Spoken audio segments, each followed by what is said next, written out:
Hello guys, welcome to पढ़ाई कर पे आप लोगों का स्वागत है।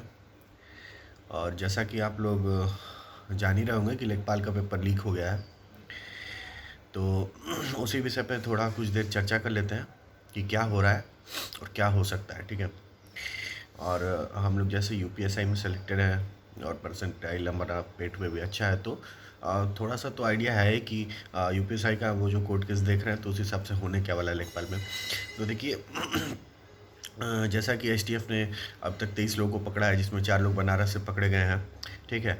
तो उस पे जो उन लोगों का कहना है कि हम लोग को पहले से पता था और उस पर उचित कार्रवाई की गई, तो वो लोग उस पर कार्रवाई कर रहे हैं और करते रहेंगे, आगे की कार्रवाई भी होती रहेगी।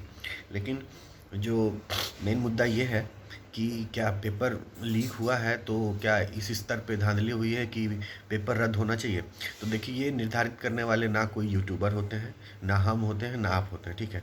ये भर्ती बोर्ड निर्धारित करेगी, या फिर अगर मामला आगे जाके कोर्ट में जाता है तो माननीय उच्च न्यायालय के न्यायाधीश जी उसको निर्धारित करेंगे कि क्या भर्ती में रोक लगनी चाहिए और एग्ज़ाम होना चाहिए कि नहीं। ठीक है। ये हमारे और आपके हाथ में, और ये किसी भी यूट्यूबर्स के हाथ में नहीं है जो कल से लगे हुए हैं वीडियो बनाने में कि भर्ती रद्द हो जाएगी।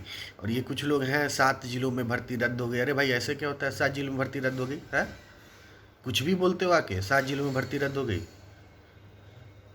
व्यूज़ के लिए कुछ भी करते हो, मतलब पेपर कटिंग के ऊपर उसको मैनिपुलेट करके और मतलब कुछ भी लगा के और बच्चों को परेशान करते हो। और देखो यार, मैं अब भी यही कहूँगा कि जितने पढ़ लिख के पेपर देने गए थे कल लेखपाल का, ठीक है, वो कभी ये नहीं चाहेंगे, जो पढ़े लिखे बच्चे रहते हैं वो कभी ये नहीं चाहेंगे कि पेपर जो है वो री एग्ज़ाम हो, पेपर रद्द हो। ये कभी पढ़ने लिखने वाले बच्चे नहीं चाहेंगे।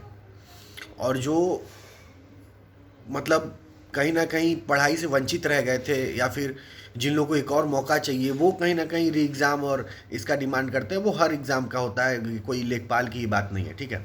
और ऐसा नहीं कह रहा हूँ कि री एग्ज़ाम होना चाहिए नहीं होना चाहिए। ये देखिए, ये मेरे बस की बात नहीं, आपके बस की बात नहीं, और ना किसी ये छोटे मोटे यूट्यूबर्स की बात है या बड़े यूट्यूबर्स की, जो लगा देते हैं बैनर और कल ही से देख रहा हूँ री एग्ज़ाम हो गया, होने वाला है, डेट आ गई, मतलब कुछ भी चल रहा है यूट्यूब पे। तो इसीलिए मैं आया हूँ यहाँ पे कि आप लोगों को बताऊँ कि री एग्ज़ाम का मेनली प्रोसेस होता क्या है। तो ये आपके हमारे हाथ में नहीं है। और जब सरकार जांच कर रही है तो they are telling that they will filter out and make it clean, then we should wait for it. And जितने ये पढ़े लिखे लोग लेखपाल का एग्ज़ाम देने गए थे वो परेशान ना हो, क्योंकि मेरा कैलकुलेशन यही कहता है कि भर्ती रद्द नहीं होने वाली है। ठीक है। और दूसरी चीज़ ये बात की जाए अगर कि कट ऑफ की बात कर लेते हैं। ठीक है। तो कट ऑफ जो है वो, देखो यार, बहुत ज़्यादा नहीं जाने वाला है। ठीक है। उसका एक कारण है। अगर हम आप लोगों को बताएं कि अ, चलिए अच्छा, कट ऑफ बस इतना कहते हैं कि बहुत ज़्यादा नहीं जाने वाला है, और नेक्स्ट वीडियो में हम कट ऑफ से रिलेटेड आप लोगों को मतलब विस्तार से उसका विश्लेषण करते हैं। ठीक है। और जिससे आप लोग समझ जाएंगे कि बहुत ज़्यादा कट ऑफ नहीं जाने वाला है, अगर अच्छे लेवल पे धांधली नहीं होगी होगी तो। ठीक है। तो चलिए फिर, ठीक है, बाय बाय।